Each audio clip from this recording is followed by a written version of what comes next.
Hello students, so in this video we are going to start with sample question paper for CBSE students. Yes, so this is the video for CBSE syllabus and we are going to solve sample question paper for science 2025-26 class 10. Now this question paper has a maximum marks 80 and time allotted is 3 hours. And the general instructions for solving this paper are, the one is the question paper consists of 39 questions. So total questions are 39 in this question paper, which are divided into three sections. Section 1 is biology, section B is chemistry, and section C is physics. So section A biology, B chemistry, and C will be physics. Then all questions are compulsory. So here see, all the questions are compulsory. However, an internal choice is provided in some questions, means in between some of the question has or option, means internal choice. A student is expected to attempt only one of these questions. So wherever you have a or choice or internal choice, from those two questions, any one question you have to attempt compulsory. So these all 39 questions you have compulsorily attempt, but only wherever there is an internal choice, from two questions you can attain any one question from those. So this is the CBSE question paper general instruction. Now we'll start with part A, biology, that is section A. So now we are going to start with section A, that is biology, and whatever questions now we are going to solve, all these questions carry 1 mark. So here for separately also I have written for each question that how much marks it carries. So we'll see the first question. So question number 1, select the group in which all organisms have the same mode of nutrition. So here we have to select the group in which all organisms have same mode of nutrition. So these are the multiple choice question. We have to select the correct option from the given options. So here nutrition means we have two types, that is autotrophic nutrition, heterotrophic nutrition. So we have to select the one which has same nutrition. So option A, cuscuta, yeast, legumes, leeches, tapeworms. So here you can see cuscuta is a parasite, yeast is also a parasite, it is nothing but a saprophyte. Legume is autotrophic, leech is a parasite, tapeworm is also parasite. So here cuscuta, yeast, leech and tapeworm comes in same category, but these legumes are in a different category. So option A will not be the answer. Option B, cactus, ticks, lice, leeches and cow. So you can see here cow is the different option which will not come in this category. Then cuscuta, ticks, lice, leeches and tapeworm. So here if you see, all are parasite. So here we can say that all are parasites means all are showing heterotrophic nutrition. So this can be the answer. We'll see the option D, cactus, grass, lice, lion and tapeworm. So you can see here this grass is a autotrophic, but remaining here lion and all are heterotrophic. Therefore option D also will not come as option D will not be the answer. As I told here, cow is also heterotrophic, but the cactus will not come in this option. Therefore the correct option is option C. So write down the answer. It is C, cuscuta, ticks, lice, leeches and tapeworm. So these all are parasites, or these all will show heterotrophic nutrition. So answer is option C. Now we will see question 2. Which of the following options indicates the products formed after breakdown of glucose in our muscle cell when there is a lack of oxygen? So here this question is from the respiration topic. So once the oxygen is entered into the body, that oxygen will be supplied to each and every cell of the body. So inside the cell, the glucose which is present, which we have got from the nutrition, that will break into smaller or simple chemicals. So here they have asked, especially in muscle cells, when the glucose is broken in presence of less oxygen or when there is a lack of oxygen. So see, once again I am reading, in muscle cells, when there is a lack of oxygen, this glucose is broken into which all product, that we have to mark. So see the first one, ethanol, carbon dioxide and energy. First option. Actually ethanol, carbon dioxide, energy, these are the products which we get especially in yeast. Wherever there is a fermentation, ethanol, carbon dioxide and energy formation takes place. So this option will be the wrong option. Then B is the lactic acid and energy. So here lactic acid energy is the correct option because in muscle cells, because of the lack of oxygen, glucose, which is converted into pyruvate, that pyruvate will convert into lactic acid and energy. And due to the deposition of this lactic acid, we can experience the pain or the cramps in the muscle when we'll be doing the work or exercise. Option C is lactic acid, carbon monoxide and energy. Actually, the answer is lactic acid and energy, which is there in option B. Carbon monoxide, it is a poisonous gas which will be formed during the combustion. So this will not be the correct answer. Option D, carbon dioxide, water and energy. And these are the products which are formed in the cell, especially in the mitochondria. So this will not be the answer. So the correct option or the correct answer is option B, lactic acid and energy. So write down the answer B, lactic acid and energy. So these are the answers of question 1 and question 2. After this, we will see question 3. Now we will see the third question again, which carries 4 marks. So here we are going to see question number 3, 4 and 5. Which of the following is correct combination of function and part of the brain? So we have to combine or we have to see the part of the brain and its function should be correct. They should correctly matched. So see here option A. So posture and balance. So here this side they have given the functions and the other side we have the parts of the brain. So correctly we have to match these parts and the function. So option A is posture and balance. It is controlled by cerebrum, it seems. Then option B is salivation, which is controlled by medulla in the midbrain. Then option C is hunger, which is controlled by pons in hindbrain. And option D is blood pressure, which is controlled by or which is the function of medulla in hindbrain. So actually the correct option is here option D, that is blood pressure, and controlling the blood pressure, it is the function of medulla in hindbrain because posture and balance, it is the role of or it is the function of cerebellum. It is not cerebrum, it is cerebellum.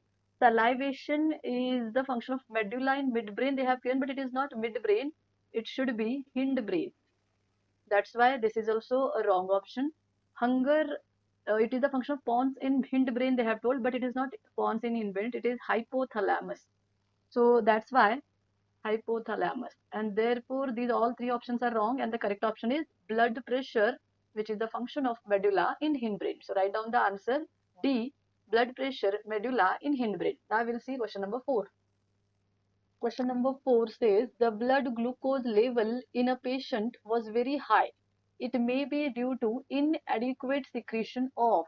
So blood in a patient, glucose level in the blood, it became very high. So that may be due to inadequate secretion of. So we have to tell the correct option. Option A is growth hormone from pituitary gland. Option B, estrogen from ovary. Option C, insulin from pituitary gland. And option D is insulin from pancreas. So here the blood glucose level in the blood will be controlled by the hormone called insulin and which is secreted by pancreas. And therefore, this is the correct option. If you see option A, growth hormone from pituitary gland, growth hormone is secreted by pituitary gland, it is correct. But this will not focus on the level of insulin. It is a growth hormone, it sees the metabolic activities which occur in the body. Option B, estrogen from ovary. Ovary is the reproductive organ which secretes the hormone estrogen in case of females, but it don't have any function related to insulin. It is related to secondary sexual characters and during the reproduction or the reproductive organs growth. Option C is insulin is correct from pituitary gland. It seems insulin is not secreted by pituitary gland. Pituitary gland will secrete growth hormone and insulin is secreted by pancreas. Therefore, option C is also wrong. So correct option is option D. Therefore, write down the answer. Answer D, insulin from pancreas. Now we'll see the next one. Question number 5. In a cross between a black furred rabbit. So we are going to do the crossing between black furred rabbit. So we are going to see the color of the fur. So one rabbit has black fur and it is denoted by capital B. So capital means here black color is dominant, capital B. And white furred rabbit. One more rabbit is of white furred and here white color is shown by a small b, that is recessive. So see here, black is dominant and white is recessive. All offsprings were found to have black fur. But after the crossing, whatever offsprings we have got, all have a black fur. Not a single offspring has white colored fur. What can be inferred about the genetic makeup of the parent rabbit? So if all the offspring after crossing were getting black fur, then what are the genetic makeup of parents that we have to tell? So if you see here, in the offspring they have saying all have black, means in the offspring there is one dominant gene, that is capital B. As we all know, if you want to see black color, black fur into the offspring, either it should have both capital B as a genetic makeup, or at least it should have one capital B and one small b. So both the capital B means it has a black fur, no doubt, but one capital B means capital B is dominant, so it shows black color as a physical appearance compared to the small b, because small b is recessive. It will not express its characteristics. So therefore, if in offspring we are getting black color fur, means at least one it should have a capital B, and this is possible if the parent has capital B, and another parent has small b as a genetic makeup. Because if I show you here a crossing, see here, one rabbit has capital B, another rabbit has small b. If you see the b genes, it will be capital B and this will be small b. And if you cross these two in the offspring, we are going to get one capital B and one small b. What do you mean by capital B? Capital B means it is a black color. So that's why if you take the combination of genetic makeup capital B, small b, then only all the offsprings will get a black fur. If any one parent has mixed like this, then either one of the offspring is going to get a white fur. Therefore, we cannot select option B, we cannot select option C, even we cannot select option D. So the correct option is option A, that is one rabbit has capital B and another rabbit has small b as genetic makeup. So therefore, the correct answer is answer A, option A, capital B and small b. Now we'll move to the next question. Now we'll see question number 6. Again, it is a multiple choice which carries 1 mark. So here we are going to see question number 6 and question number 7. Which are the correct statements related to ozone? So we have to see the statement first. So here we have 5 statements, and out of 5, whichever all are correct, that we have to see the options, that is A, B, C, D. So we'll read statement first. First option statement, ozone layer helps in increasing the UV radiations reaching on the earth. So what is ozone? That we will see first. What is ozone? Ozone is nothing but the O3 gas, which is poisonous actually. Ozone is a O3 gas. The molecular formula is O3, and this gas is poisonous. It is a poisonous gas, and it is present in the atmosphere at the far from the earth. So imagine if this is the earth. So in the atmosphere somewhere here at far distance there is a layer covering of ozone, and somewhere here imagine there is a sun. So whatever electromagnetic radiations are coming from the sun, all will pass from this, all have to pass from this ozone layer. But when these all the radiations are passing, only UV radiations will be trapped. So here only UV radiations will be trapped. These UV radiations will not be allowed to go on the earth, and because of this only the living beings or the living organisms on the earth are safe, because these UV radiations are very dangerous and they will affect the living organisms on the earth. Especially in case of human beings, if these radiation comes in contact with the skin, they causes skin cancer, and that is only the work of this ozone layer. So we'll see the second options now. First option, ozone layer helps in increasing the UV radiations reaching on the earth. It is completely wrong, because it will prevent the UV rays coming on the earth. So first statement is completely wrong. Second statement, ozone is a deadly poisonous gas. Yes, it is correct. Ozone is a deadly poisonous gas. Third statement, ozone layer shields the earth from UV radiation. So as I told, earth is here and here the ozone. So ozone is preventing the UV radiations to come inside. So it is like working, or it is functioning like a shield for the earth. Therefore, this statement is also correct. Statement number 4, ozone layer prevents UV rays which cause skin cancer. So as I told, UV rays causes skin cancer in case of human beings. And because of this ozone layer, these UV radiations are not coming on the earth and it prevents UV rays which causes skin cancer. So this statement is also correct. Now we will see statement 5th. Ozone is formed with the help of chlorofluorocarbon. Actually, it is completely wrong, because of this chlorofluorocarbon, which is a refrigerant in the refrigerator. Due to these gases, this ozone layer is getting depleting. So ozone layer is getting removed. And if this ozone layer gets removed, UV radiations directly enter on the earth. Actually, ozone is formed from oxygen. We know oxygen. So oxygen is broken into nascent oxygen like this, nascent oxygen, and this nascent oxygen then combines with the another oxygen molecules, and we are getting O3. That is ozone. Chlorofluorocarbon will not help. Chlorofluorocarbon will not help to form ozone. So this statement is wrong. So here the correct statements are statement 2, 3 and 4. Now we see the option. Option A has statement 1, 2 and 3. So 1 is the wrong option. So this is wrong. Then option B is second, third and fourth. Here you can see second, third, fourth. So this is the correct one. Option C, option D are the wrong options again. So therefore write down the answer. Option B, second, third and fourth. Now here when you write these options, no need to write these all the sentences again in the answer. Only write down whatever is given in the options. So this is the answer for question number 6. Now we will see question number 7.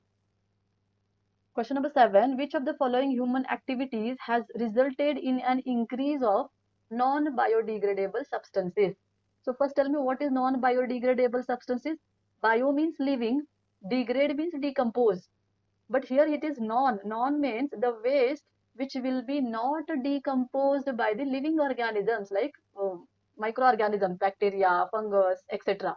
So the waste which will be not decomposed by these bacteria or fungus, those are, what are those waste from these options? The first is organic farming. Organic farming, as the word says, organic. Organic means it is made up of carbon, hydrogen, oxygen, and it is degradable, which can be eaten by bacteria, fungus. So this is the wrong option. Now see the next. Increase in tree plantation. It is nowhere connected with the question. Use of plastic as packaging material. So you know plastic. Plastic is a man-made material and which is not organic. So plastic cannot be eaten by living organisms like bacteria or the fungus. So that's why this plastic will not be eaten by these microorganisms, and this plastic will remain as it is into the atmosphere. So this is called as non-biodegradable substance. Option D, composting kitchen waste. Kitchen waste means what? All the vegetable matter which we will be using to prepare the food items and etc. These all will be decomposed with the help of these biodegradable, biological organisms or microorganisms. Therefore, option D cannot be the correct one.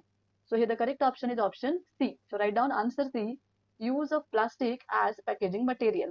Here I can tell you that you maybe have seen, if you throw any plastic on the road or anywhere, it will remain as it is for many days. It may travel from one place to another place with the because of this wind and all, but it will be not decomposed like vegetable matter. If you see, if any organism, any animal or any bird if dies, it can be decomposed with the help of these all the microorganisms, but plastic cannot be decomposed, and therefore it is called as non-biodegradable substance. So correct option is option C. Now we'll move with the next question. Now the next question, here we have assertion and reasoning, assertion and reason, and then by using these we have to see the correct option. So we'll read the question. The following two questions consist of two statements: assertion, that is A; reason, that is R. Answer the questions by selecting the appropriate option given below. What are the options here? Option A is both assertion and reason are true, and reason is the correct explanation of assertion. You have to read it very carefully. Option B, both assertion and reason are true, but reason is not the correct explanation of assertion. Option C, assertion is true, but reason is false. Option D, assertion is false, but reason is true. So according to this, we have to correctly mark. So now we will move with question 8. So here you can see assertion and reason both are given. You have to read both, understand and see which option can be matched. Now we will start. What is assertion? Tallness of a pea plant is controlled by an enzyme. Reason: the gene for that enzyme makes proteins which help the plant to be tall. So see here, tallness of the plant is controlled by an enzyme. It is correct, because if the enzyme secretion, the enzyme which causes tallness, if it is secreted more, then the plant will become tall. If the enzyme which is controlled by the height, if the height is controlled by an enzyme, and if that enzyme secretion is less, then the plant will be tall. Therefore, tallness of a pea plant is controlled by an enzyme. It is correct. Now, see the reason. The gene for that Enzyme makes protein which helps the plant to be tall. Means gene is responsible for that enzyme which makes protein. Yes, it is also correct. Always, if you want to see the tallness or the darkness into the plant, here the main thing is the gene. Gene is responsible for the particular enzyme.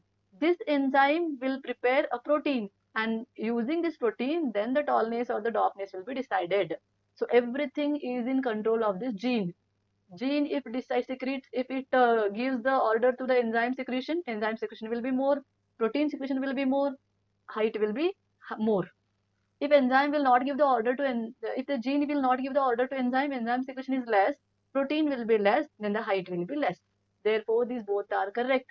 Sorry, assertion is correct and reason is correct for this assertion. So what I can answer?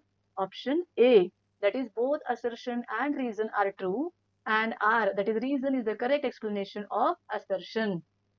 Whenever you solve such type of question, it will be tricky, but understand, see the relation between the two and then try to write the answer. Now question number 9, assertion: vulture will always have least amount of pesticides in a food chain. Vultures are the organisms which eat another organisms, and these are the organisms which will be present on the last level of tropical level. So vultures will always have the least amount of pesticides. Reason: vulture occupies the last tropic level and it gets only 10% of energy from the previous tropic level. So according to energy flow into the tropic levels, it is correct that it gets only 10%, because whenever the energy is transferred from one level to another level, only 10% will be transferred and remaining all energy will be lost into the environment. So this reason is correct.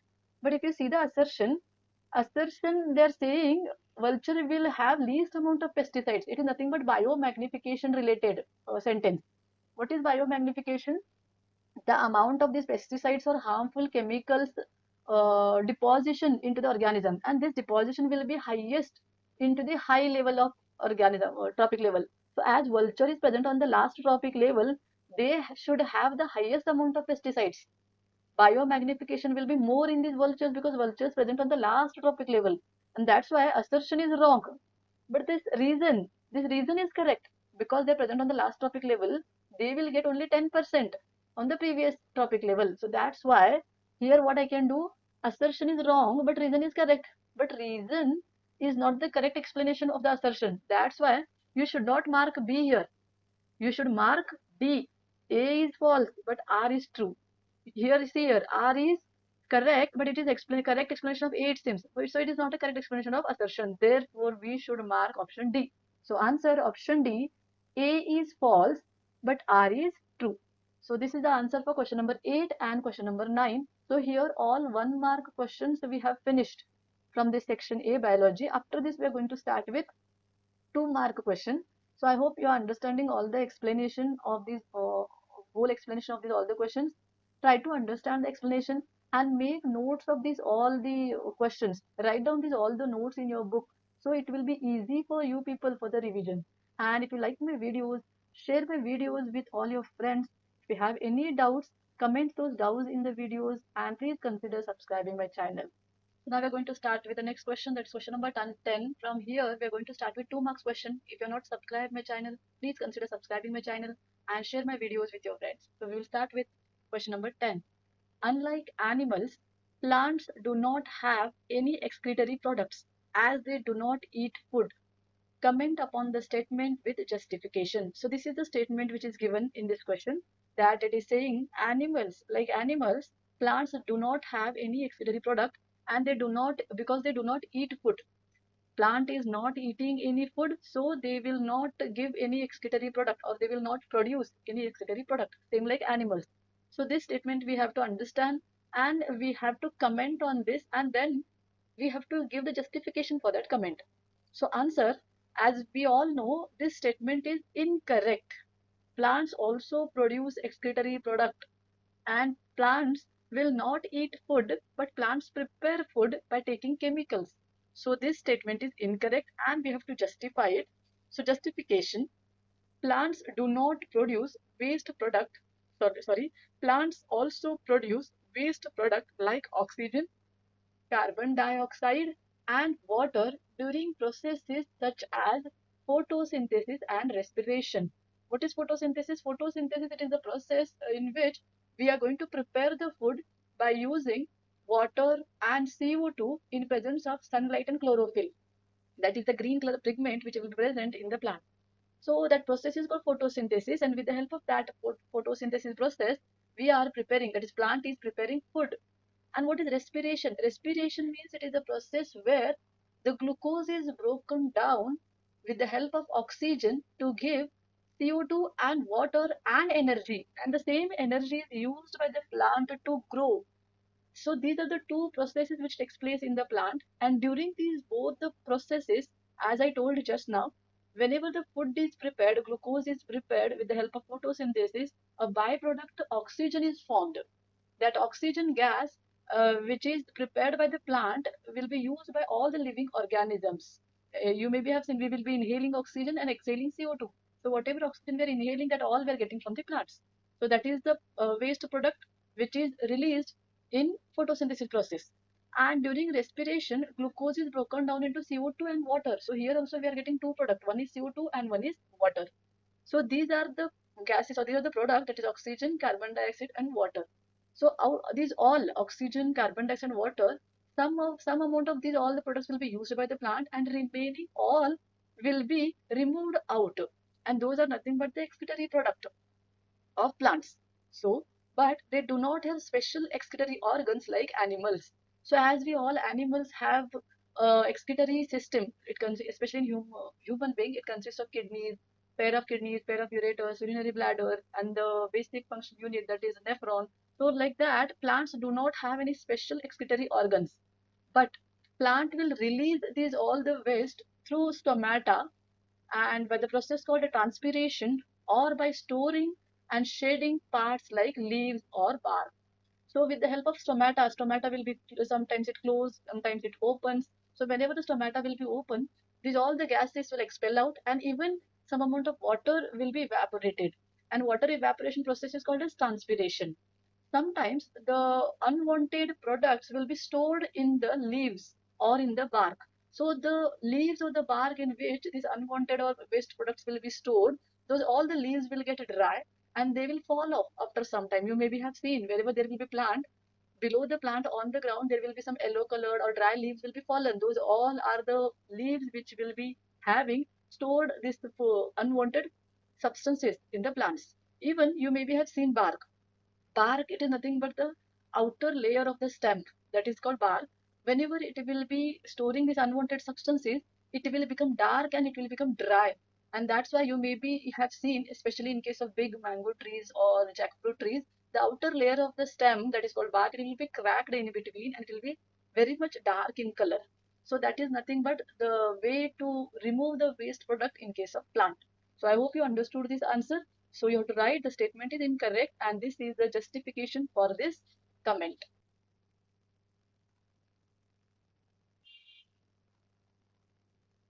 So the next is 11th question. Students to attempt either option A or B. So here we have an internal choice. We have two questions, A and B. You have to attempt any one question, whichever you feel easy. Either you attempt A or you can attempt B. These questions carries 2 marks each. You should not attempt both the question. Remember, first you have to attempt whichever question is easy for you people. So here I'm solving both the questions. So question number A, how many chambers are there in the heart of the following organisms? How is mixing of oxygenated and deoxygenated blood prevented in their body? So here they have given two questions. First, we have to tell how many chambers of heart is present in the organism, and then you have to explain how the mixing of oxygenated and deoxygenated blood will be prevented. So the first organism is fish. So answer, first we will see about the fish. So as we all know, fish is an aquatic animal, and fish heart has two main chamber. So fish heart has only two chamber. One chamber is called atrium and another chamber is called as ventricle. So one atrium, one ventricle, total there will be only two chambers. Now what about the mixing of oxygenated and deoxygenated blood, that we have to explain. So I have written here blood circulation. So see here, in fish the heart pumps only deoxygenated blood to the gills. So remember, in fish the purification of blood will be done in the gills. So once the deoxygenated or impure blood comes in the gills, it will be purified. Means CO2 will be removed and O2 will be added and the blood will be purified. So see here, so deoxygenated blood from heart, it will be pumped to the gills. In gills, it gets oxygenated, means it gets purified. And once it gets purified, this blood, oxygenated blood, will goes directly from the gills to all parts of the body. So remember, here after purifying the blood in the gills, the pure blood, that is called oxygenated blood, directly it goes to all parts of the body from gills itself. It will not go to heart. Remember this. It does not return to heart. And once it go to all parts of the body, there it supplies oxygen and again gets deoxygenated.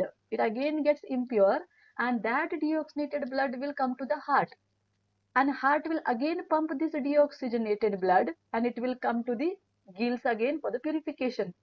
Remember students, I am explaining once again. So here, so just for the explanation, I'm going to draw one rough diagram. So if this is the fish and these are the gills of the fish, and somewhere here, just imagine this is the heart, which is a two-chamber heart, one atrium and one ventricle. Now see what happens. The pure blood, the first the impure blood or the deoxygenated blood from the heart, it comes to the gills. So this red color is called as impure blood. Once the impure blood is pumped from the heart to the gills, in the gills it will be purified. So I will write it here, it is purified.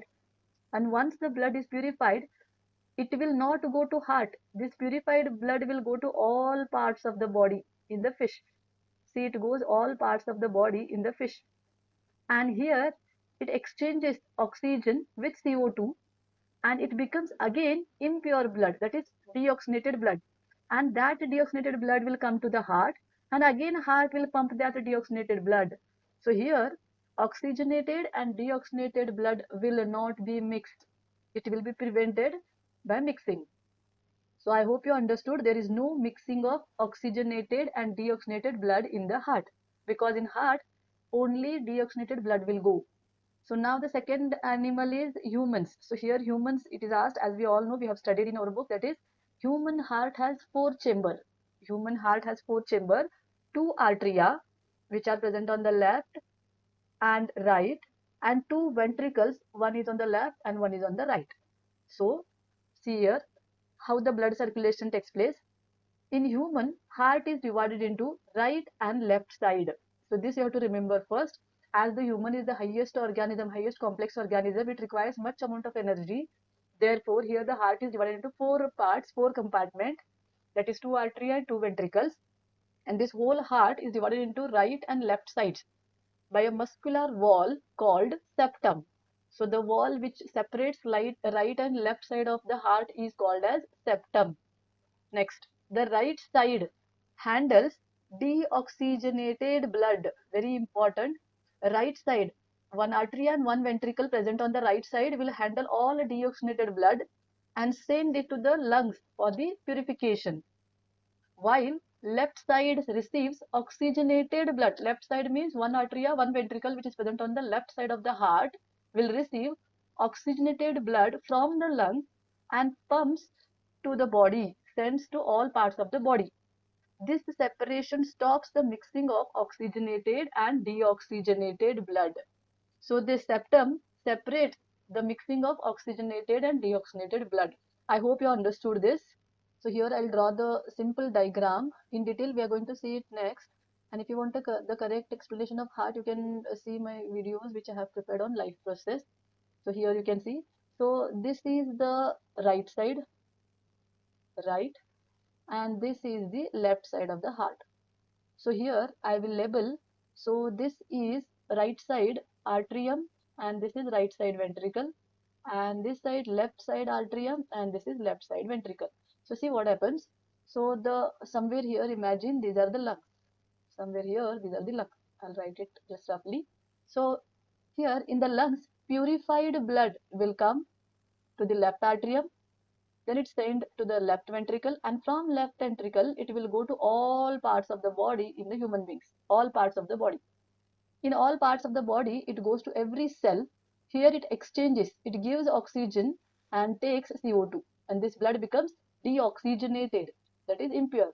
This all deoxygenated blood from all parts of the body, it comes to right atrium, then it goes to left ventricle, here, right ventricle, and from right ventricle it again goes back to left lungs for purification. Lungs will purify the blood, and again it repeats the same process. Again the pure blood comes to left atrium, then to left ventricle. From left ventricle it will go to all parts of the body. Here the blood will exchange oxygen and CO2. It becomes impure and again comes back to right atrium, then right ventricle, and again goes back to lungs for purification. And this process continues. Here, if you focus, the walls between these left and right part of this heart, it is called as septum. And this septum will avoid the intermixing of oxygenated and deoxygenated blood. If you want the detailed explanation of this blood circulation, you can go through my video where I have explained life process. So go through my channel and observe that video. You try to understand with notes. I have explained everything in that video. So I hope So I hope you understood this answer. Now we are going to move with the next. So as I told here in the question number 11, you have two questions A and B. Either A or B you have to answer. I have completed the A. Now for B question, we will move on the next page. The question B is, explain the mechanism by which the water is transported in the plant. So we have to explain the whole mechanism by which water is transported in the plant. So answer, water is first absorbed by root hairs from the soil. So first water will be present in the soil, and the part of the plant which is in the soil, which is called as root, and root will be having root hairs. These root hairs will absorb the water from the soil. So we will see this answer with the help of diagram itself. So imagine these are the roots of the plants. So here I am drawing the rough diagram of one of the plants. So these are the roots. So these roots will have small root hairs like this. And these root hairs present in the soil will absorb the water by the process called osmosis. And this water from the roots, then it will be supplied. Now we'll see the next. Then it moves to the xylem vessel, long hollow tubes that run from the roots up to the leaves. So here these roots will be having xylem vessels in this. Xylem, complex tissue that is called xylem. So this water which is absorbed by the root hairs, it will go into these roots. Into the roots means roots where the xylem is present. The xylem will take that water, and from these roots that water will be supplied to the plant. So now this is the plant. So here I will draw the plant like this. So imagine, so here this is the plant, these are the twigs, so these are the leaves like this. So let me complete the plant. So this is the diagram of the simple plant. So once the water is absorbed by the root hairs with the help of the xylem tissue present in the roots, it will be transferred to the leaves in this plant. So every part of the plant will get this water like this. So it will be supplied with the help of xylem. In the leaves, water evaporate through stomata. Now see. So this is the leaf. Imagine this one of the leaf here.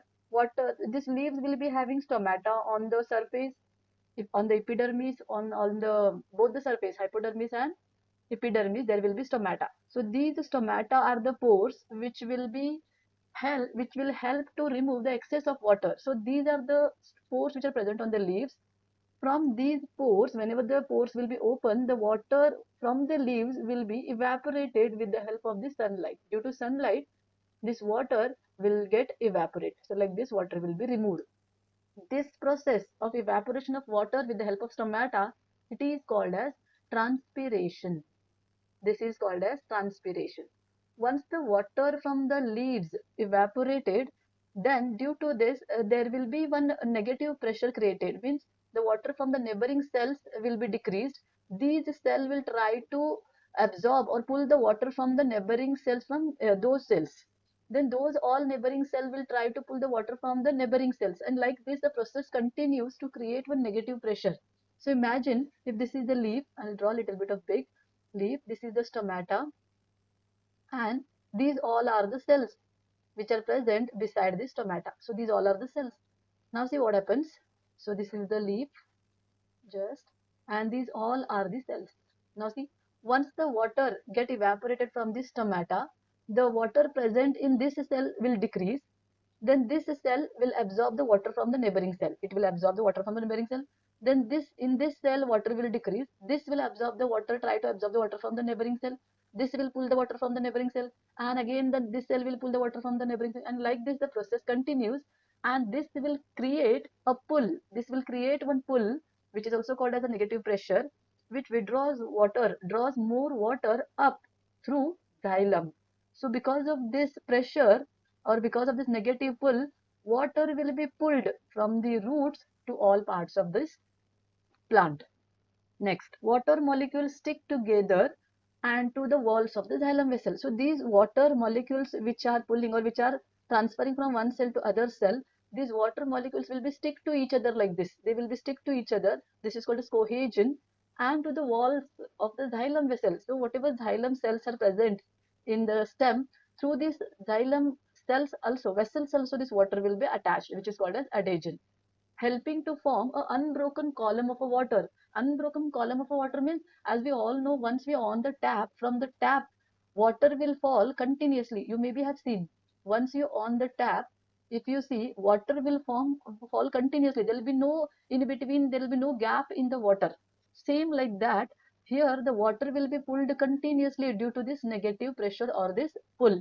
And due to this process, the water will be pulled against the gravity. It will be pulled up against the gravity. And this is the process, or this is the mechanism which helps to transfer water in the plants. So I hope you understood the answer of the question B. So these are the 4 points which you have to write for this answer. Here, as I told, A and B, you have two questions, any one you have to answer. First read the question, understand the question, and check which question you can write completely to get whole 2 marks, and then you try to attempt the question. So now after this, you are going to move with the next question. Now we'll see question number 12. About 100 acres of forest land was declared as natural reserve park. The following organisms were predominant in the natural reserve park. So here we have got 100 acres of forest land which is declared as natural reserve park. And in this land, the following organisms are predominant, like rabbit, frog, grass, fish, fox, water insect, zebra, peacock, snake, trees. Then we have bird, owl, insects, tiger, vulture, duck, etc. So these are all of the animals and the plants which I have given. Create a food web comprising two separate food chains with different producers by using above data. So here we have to prepare one food web. Food web. Food web means what? It is the web, or it is consist of two or more food chains connected with each other, interconnected, which is called as food web. And this food web should consist of two separate food chains. So first we have to prepare food chains, two separate food chains, and then those two separate food chains we have to interconnect to prepare a food web. And these all we have to do it by using these all the data, these all animals and these birds. Instead of this, we cannot use any animals or bird from the outside. So answer. So what I have done here, so you can see here, first I have prepared two food chain. First food chain, here I have taken grass. Grass is eaten by rabbit. Rabbit can be eaten by fox. Fox can be eaten by tiger, and tiger, after the death, it can be eaten by vulture. So here grass is a producer. This is producer which produce food. This is a primary consumer. This is a secondary consumer. This is a tertiary consumer, and this is the quaternary consumer. So this is the food chain which I have prepared. Then the second food chain has producer tree. So here I have taken tree. This is the producer. So remember. Then tree can be eaten by the insects, that is primary consumer. Insect is eaten by frog, secondary consumer. Then frog can be eaten by snake, tertiary consumer. And then snake can be eaten by peacock, quaternary consumer. And then it can be eaten by vulture once it gets dead, like this. So these are the two food chains which I have prepared. No need that you should prepare like this, only depending on your thinking. If you want to take some other animals, you can take. No need that you should prepare like this only. As I want, I have prepared two food chains. Now here I have not used fish. Then this plant insects, water insects, etc., zebra and all. These all you can use it in your food chains. Now by using these two food chain, we will prepare a food web here. So let me draw a food web here. So by using these two food chain, I have prepared a food web. You can see here, I have taken here grass. This is the first food chain which I have prepared here. Then this is the second food chain. You can see here. Grass is eaten by rabbit, rabbit can be eaten by fox, fox is eaten by tiger, and tiger is eaten by vulture.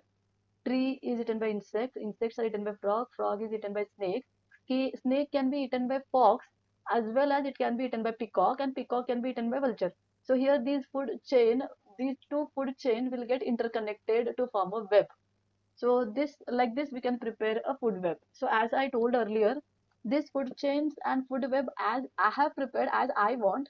After reading this question, if you are getting some different idea, depending like that also you can prepare. So it is not compulsory that as I have prepared, you should also prepare the same thing or you should also write in the same way. It is depend on you. But remember the question. In the question, whatever data they have given, that only you have to use. And one more thing here, they have given with a different producer. So here I have used grass and here I have used tree. Should not use both same producers. So read the question properly and answer the question. So I hope you understood this question. Now we're going to move with the next question. If you're understanding my all the answers, please consider subscribing my channel and share my videos with your friends. Now we'll move with the next question. So start with question number 13. Draw and explain how the nerve cell helps in transmission of impulses. So here the question, we have to draw a nerve cell, that is neuron, and explain how the impulses or the signals will be transferred or transmitted in this nerve cell. So first we will see the explanation of this, and with the explanation we will draw the diagram. So here answer. First point is nerve cells, which are also called as neuron, receive a stimulus at their dendrites. So let me draw the diagram of nerve cell. So this is the diagram of a neuron. So this is one neuron you can see, and this is the another neuron. And in this neuron here, this is nucleus. So I'll write it here, nucleus. And these branch structures you can see, these are dendrites. So I'll write these are dendrites. This structure is called axon, and these are called nerve endings. These are called nerve endings. And this body is called as cell body. This is called cell body. Now, this is another neuron. In between these neuron, you can see the gap. So this is the gap between the two neuron, which is very important and which is called as synapse. So this is called as synapse. So now, so according to the first sentence, as it is, as I have written here, nerve cells, that is neurons, receive a stimulus at their dendrites. So first, these all the nerve cells will receive the stimulus. So imagine this is the stimulus. This stimulus will be received by this dendrites. Dendrites will be the branched one. So once this dendrites receives the stimulus, which starts an electrical signal called nerve impulse. So once it receives that signal, here the electrical impulse will start. That signal will be converted into electrical impulse, electrical signal, and which is called as nerve impulse. This nerve impulse travels through the cell body and down the axon towards the axon terminal. So this nerve impulse which has been caused, this will travel from this cell body to this axon. So this is called as axon. Through axon, this nerve impulse will travel till the axon ending. This whole is axon. This is called axon ending or nerve ending. So it comes till this axon ending like this. Once it reaches this axon ending or also called as nerve ending, now the next is at the end of axon, the electrical impulse causes the release of chemical messenger.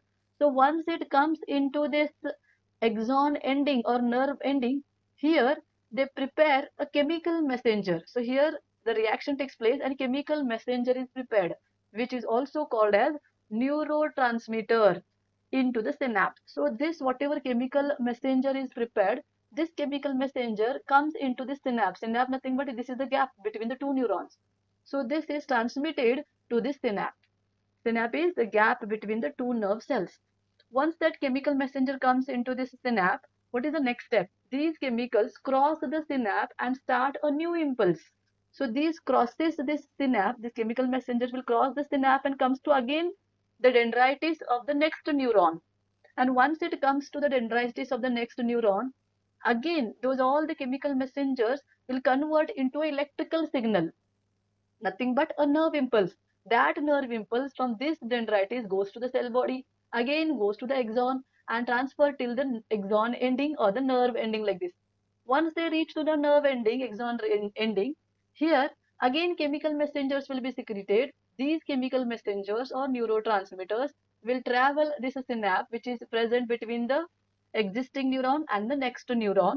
Once they travel the graph, goes to the dendrites of the next neuron. And again the process continues. So remember, as I told, once again I am repeating. So first the stimulus will be taken by the dendrites. It will be converted into an electrical signal called as nerve impulse.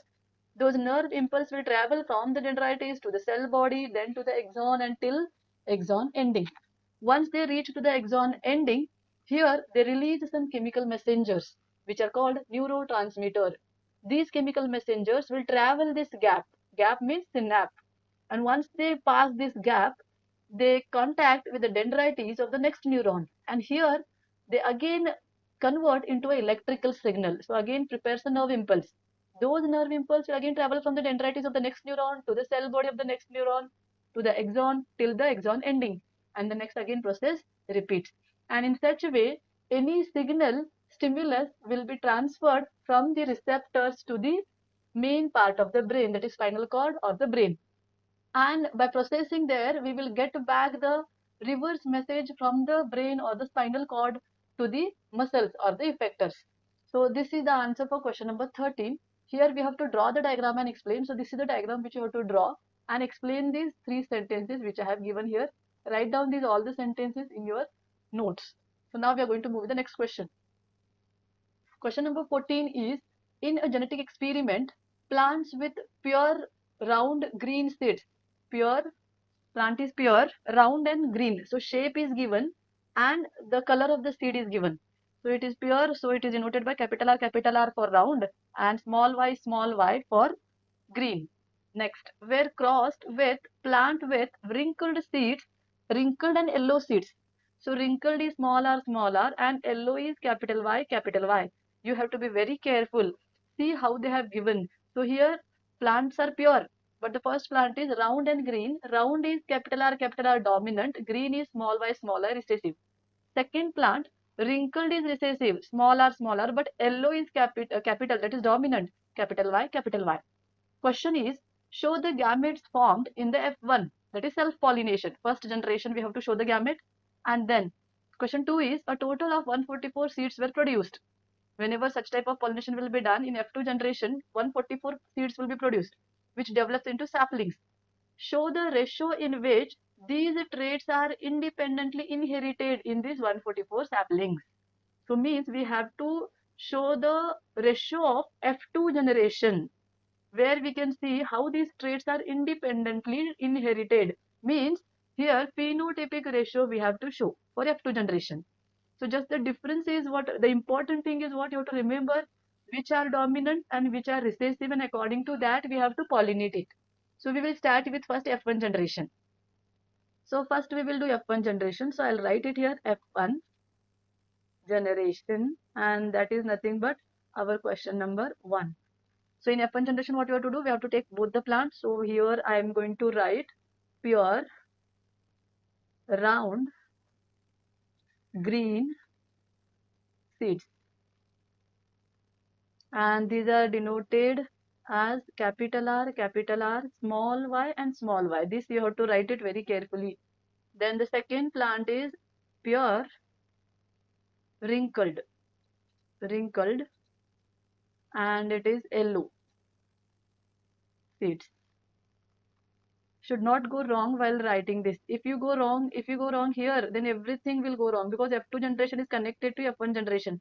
If F1 generation goes wrong, F2 will be wrong. So now write down the genes for this. The genes will be capital R, capital is twice, so we will write it only once. Small y is twice, so we will write it only once. Same thing on this side. Small r once and it should be capital Y. See here, as I told you, you have to be very careful. So it is capital Y. Now, both the plants, we are going to self-pollinate. Now, see, these both the plants are different. So here, whatever pollination is done, it is called as cross-pollination. Cross-pollination. And once we cross-pollinate, what we are going to get? We are going to get capital R, small r, and capital Y, small y. Now, if you see here in shape, there is one capital R. if there is a capital, that is dominant. So here shape will be shown by this capital R, which is nothing but round. So here we can see round shape. If you see the color, there is a capital Y, and capital Y is denoting yellow. So that is yellow color. So whatever seeds we are going to get by this F1 generation saplings, F1 generation seeds, all will be round and yellow color. This we have to remember. Now, question 1 is finished. Now, what we are going to do, we are going to take this F1 generation plant and self-pollinate. And whatever ratio we are going to get, that is called F2 generation, that we have to write it. Answer for the second question. We will see on the next page.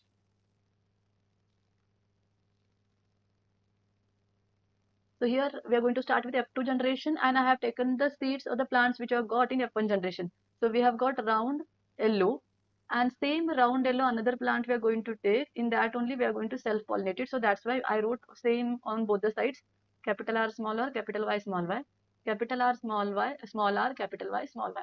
Now whatever the genes we are going to get, that we have to write it. While writing the genes, you have to remember the trick like this: capital R small r, capital Y and small y, write it like this, and then you should combine like this. Then we are going to get here, that is capital R, capital Y, capital R, small y. Then you have to combine like this. Then I'm going to get small r, capital Y and small r, small y. So like this we will get the genes. Same thing we are going to write this side also, because in same plant we are going to pollinate now. So I am writing the same genes on this side also, same gametes here. Now it is ready. Now we are going to do self-pollination. Now see here, there are so many gametes, and it will be very much difficult if I cross it and write it here itself. So we are going to use checkerboard for this. So this is the checkerboard. Now write down all the gametes. That is, here I am going to write capital R, capital Y. So this one I wrote, capital R, small y. This one also I wrote. Then small r, capital Y over. Then small r, small y. Same here also we have to write, because we are going to do it self-pollination. That's why we are writing the same one. So I wrote. Now it is ready. Now go on pollinating, means combine the genes and write down the answer for that. So here I'm going to write all. So you can see, if I combine this and this, what I'm going to get here, capital R, capital R, capital Y, capital Y. So we will write it here, capital R, capital R, capital Y and capital Y. Same, now this we will combine. Now what we're going to do, capital R, capital R, capital Y, small y. Now this we will combine. Now what we are going to get, capital R, small r, capital Y, capital Y. Now with this we are going to get capital R, small r, capital Y and small y. This we should not go wrong. You have to be very careful while writing this, because whatever phenotypic ratio we are going to write it, that will be based on this checkerboard only. So whenever we combine, you should be very careful, take your own time and complete this checkerboard. Now same way I'm going to start with this one. So write down. So here I have completed the checkerboard. So it will take more time to complete. So that's why I've completed everything. Now we will start writing the physical character of this by seeing the dominant and the recessive gene. Now see the first one. R is capital, Y is capital. So what we can write, capital R means it is round, and Y capital means it is yellow. So it is round yellow. I hope you're understanding. Here also one R is capital, one Y is capital. So this is also round, and then it will be yellow. Same way, this will be also round and yellow. I hope you are getting what I am doing. So you have to just focus on the capital and the small letter. So see here, this is also round and yellow. This is also round and yellow. You have to just focus which letter is capital. So here R capital, round, Y capital, yellow. At least one letter there should be capital, so it will be a dominant one. Now see the next. If you focus here, R is capital, so I can write it here round, R-O-U-N-D. But Y is not capital, Y is small, so it is not yellow, it is green. I hope you understood. Now see the next one. R capital, Y capital. So this is again round and yellow. But see the next one. It is round, but it is yellow. Sorry, it is green. Now again it is R capital, Y capital. So round, yellow. Now if you see down, it is round, but it is not yellow. It is green. Now see the next one. Next one, if you focus, let me take the different color. Now if you see small r, what is small r? Capital R is round and small r means what? It is wrinkled. So I'll write wrinkled. But Y is capital, so it is yellow. This is also wrinkled, but there is a capital Y, so it is yellow. This is also wrinkled, but here Y is capital again, so this is yellow.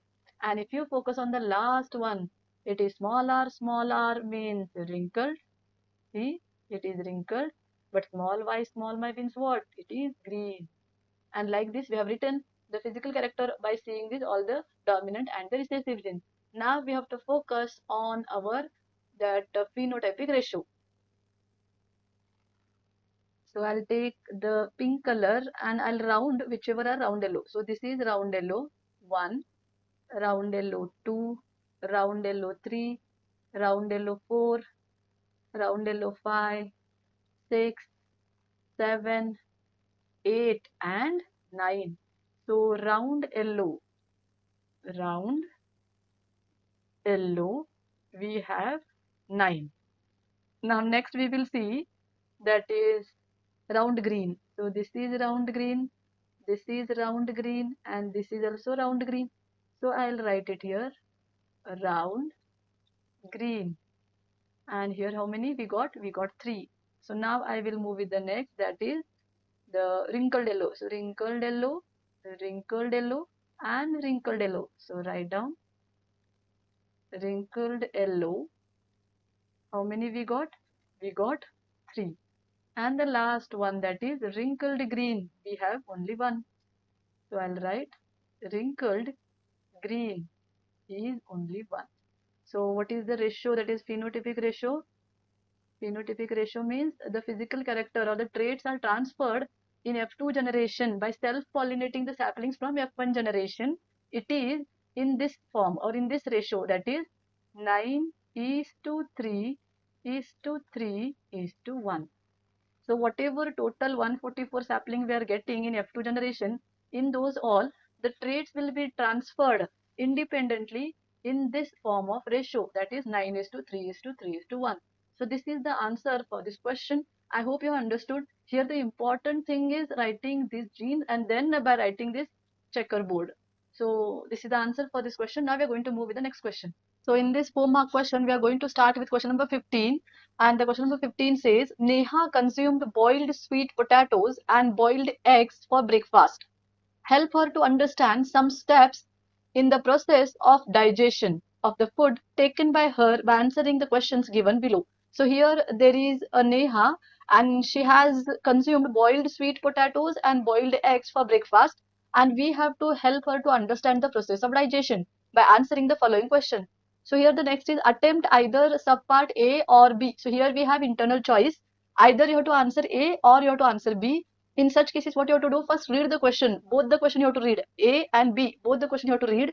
Understand which question is the easy and which you can answer completely and neatly and exactly according to the question.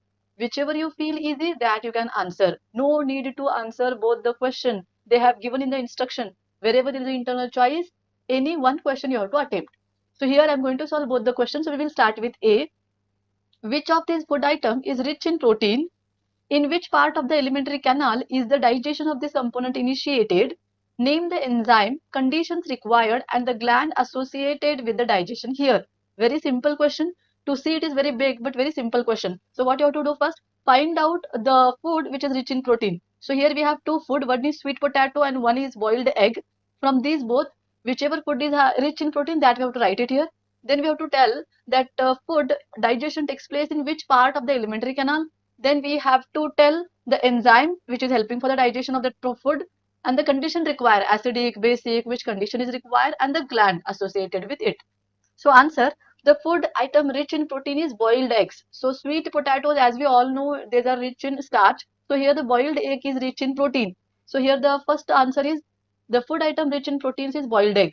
Then the second is the part of the alimentary canal in which the digestion of protein is initiated, it is stomach. So as we all know, in the stomach, digestion of protein starts. Protein is digested into amino acids. Then for this digestion, we have to write the enzyme which is helping, and the enzyme is pepsin. So we know that In the walls of the stomach, there are gastric glands.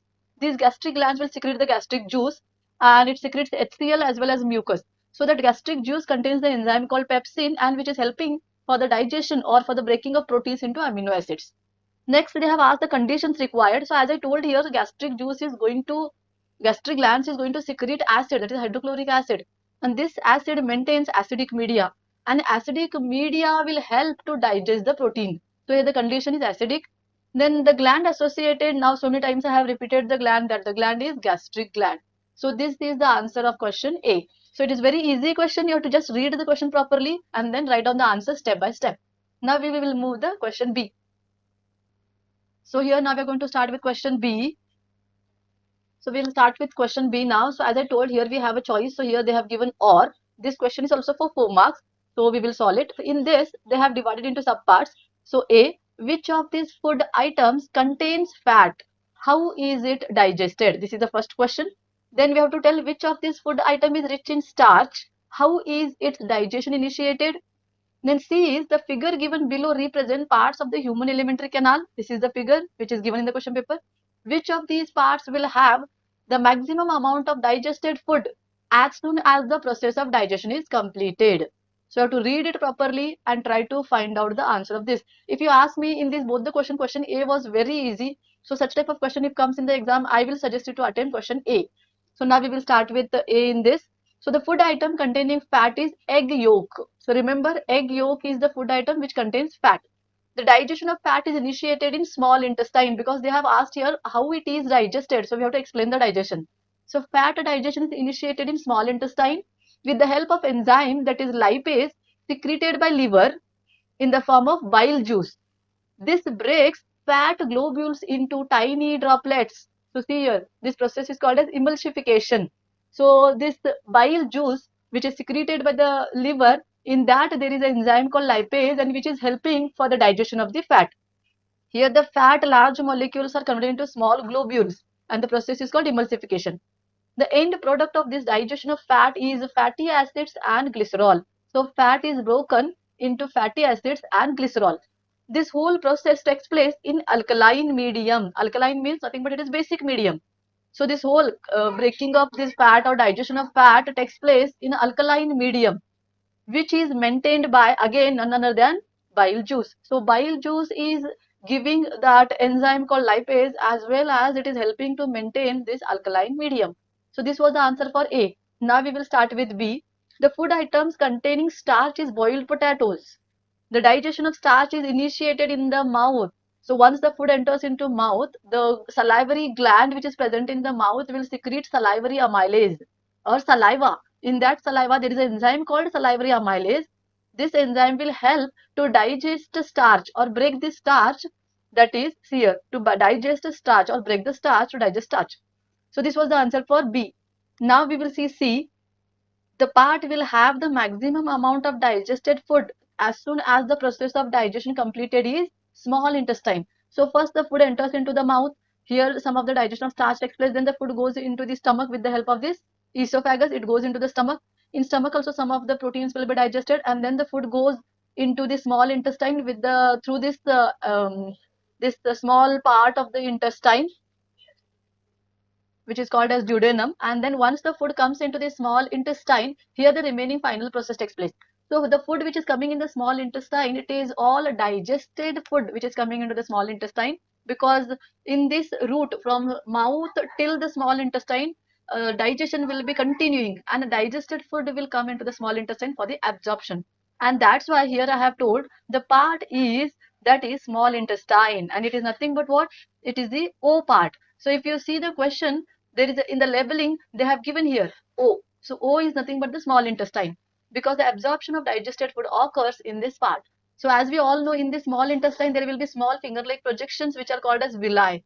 These villi all have the blood capillaries in those, and these all blood capillaries will absorb all the digested food into it. So maximum amount of digested food will be stored in small intestine.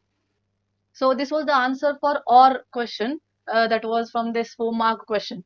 Now we will move with the next question.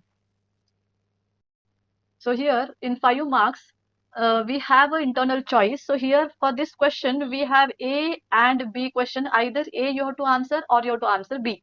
So the A question is, Puneet wanted to grow banana plant. So here they have given the statements. You have to read it very carefully and then we will answer.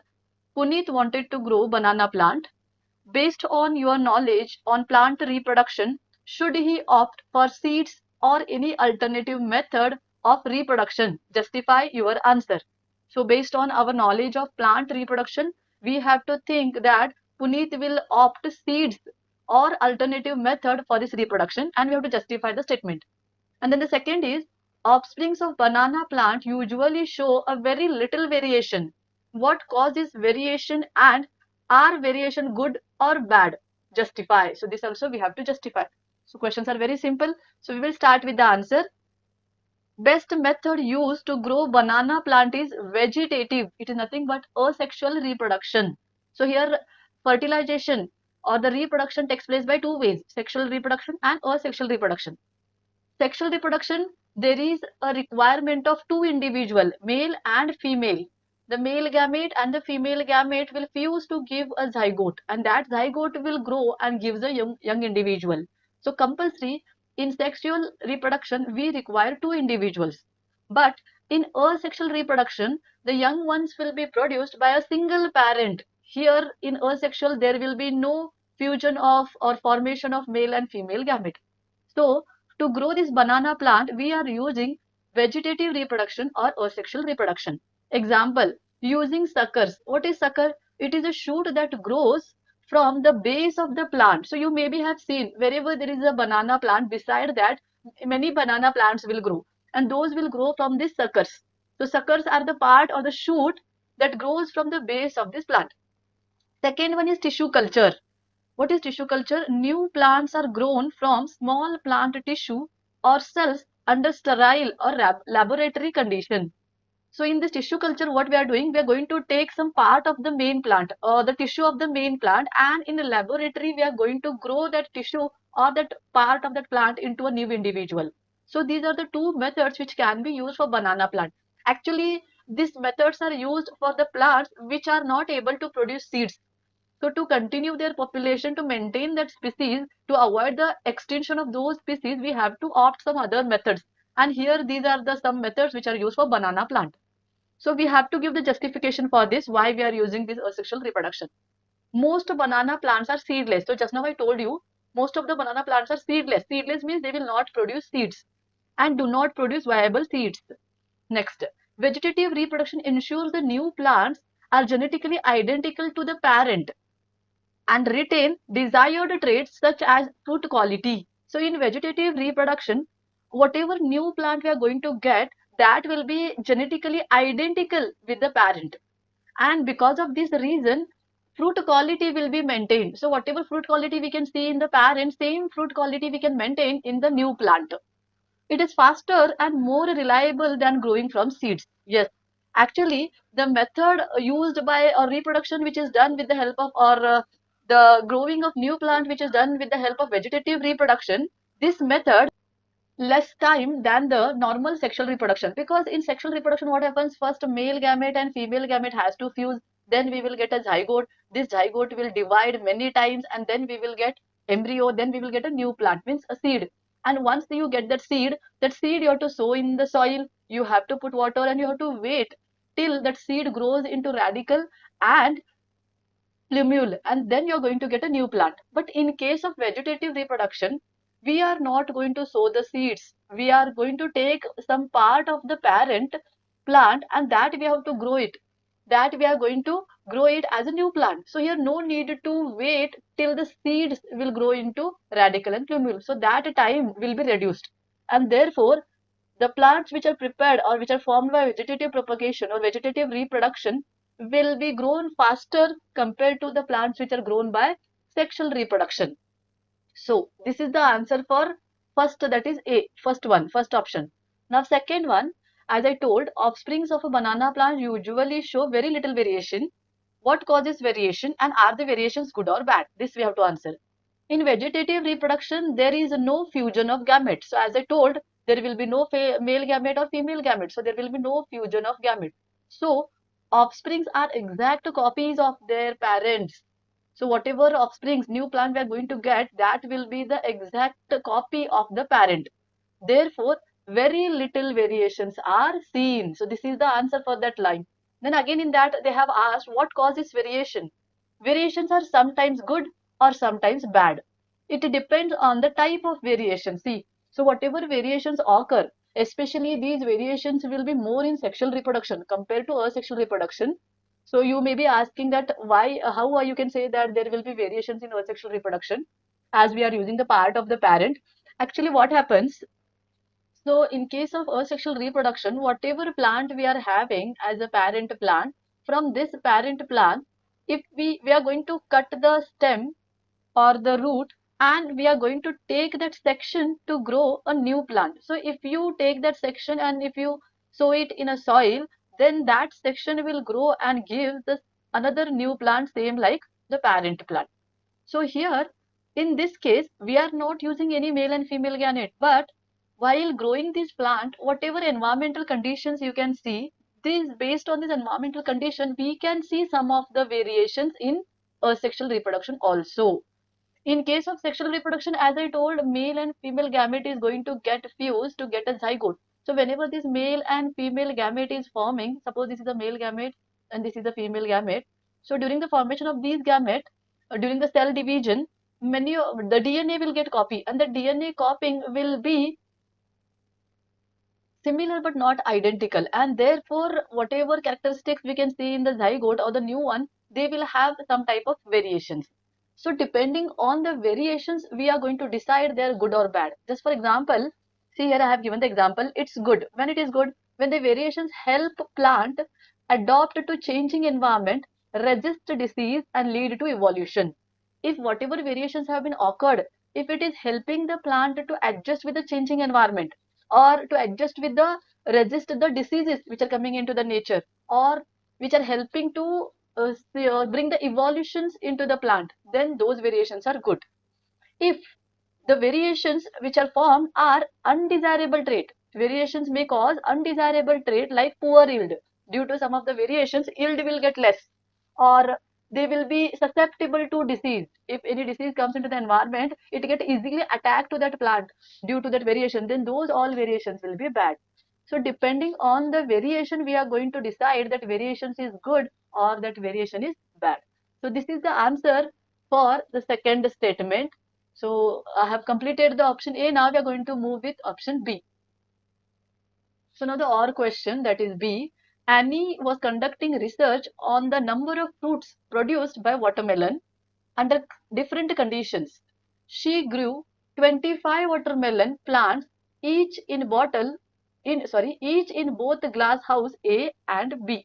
So what she has done, Annie was conducting a research on number of fruits produced by watermelon, but she has maintained different conditions.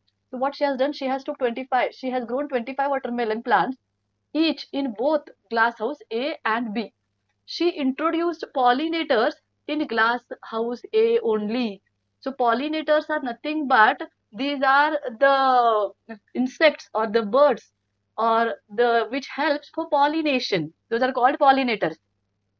So now we will see the question.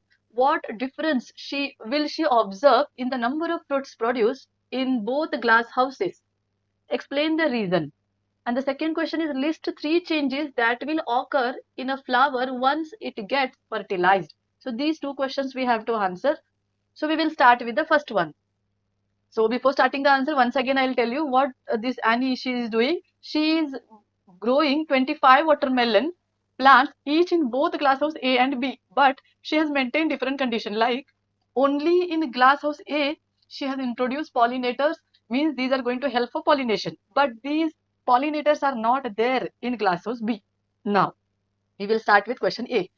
Watermelon plants are insect pollinated plants. So remember, in case of watermelon, if you want to see pollination, fertilization, then the pollination must occur, and this pollination is occurred with the help of insect in case of watermelon. So, and Annie has introduced pollinators in glass house A only. See here, she is going to grow the watermelon in both the houses, glass house A as well as B. but she has introduced these pollinators only in glasshouse A, and without glass, these insects, pollination is very difficult in case of watermelon. So pollinators like bees transfer pollen from the anther, that is male part, to the stigma, that is female part, and pollination occurs, which leads to fertilization and also fruit formation. So this is the answer for question number 1. So what I told here, the difference, what she has done, she has introduced pollinators only in glasshouse A, and these pollinators are going to transfer the pollen from the anther to the stigma. If these pollinators are not there, then this process will stop. And once this pollination takes place, then fertilization occurs, and which is going to lead to the formation of fruit, that is watermelon. But this process will not occur in glasshouse B because there are no pollinators in this glasshouse. So pollination is reduced or fails, so fewer fruits are produced. So in case of glasshouse A, we can see more number of watermelon, but in case of glasshouse B, we can see less number of watermelons because here the pollination is occurring by its own without any pollinators. Second question, after pollination, a flower undergoes several changes. So we have to explain 3 changes which are occurring after the fertilization.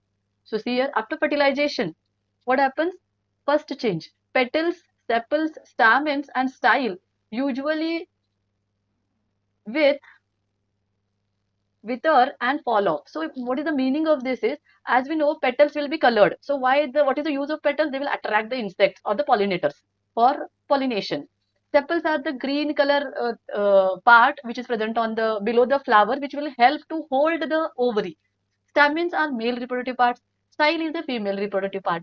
Once the pollination takes place, the work of these all 4 is completed. Now there is no role for these all the parts. Therefore, these all will get dry and fall off. Then after that, ovule develops into seed. So in ovule, the zygote is present. So that ovule develops into seed, the main part. And ovary, the part beside the ovule, is called as ovary. So this ovary swells and develops into fruit. So remember, ovary develops into fruit, ovule develops into seed, and remaining all the parts which don't have any work or role to do after fertilization, all will dry and fall off. So these are the changes which takes place after fertilization. Here they have told a list 3 changes. So here I have given these 3 changes which occurs after fertilization. So this is the answer for this question, that is option B. So students, here I have completed the section A biology of CBSE sample question paper for the year 2025-26. I hope you will understand all the answers which I have explained in this video.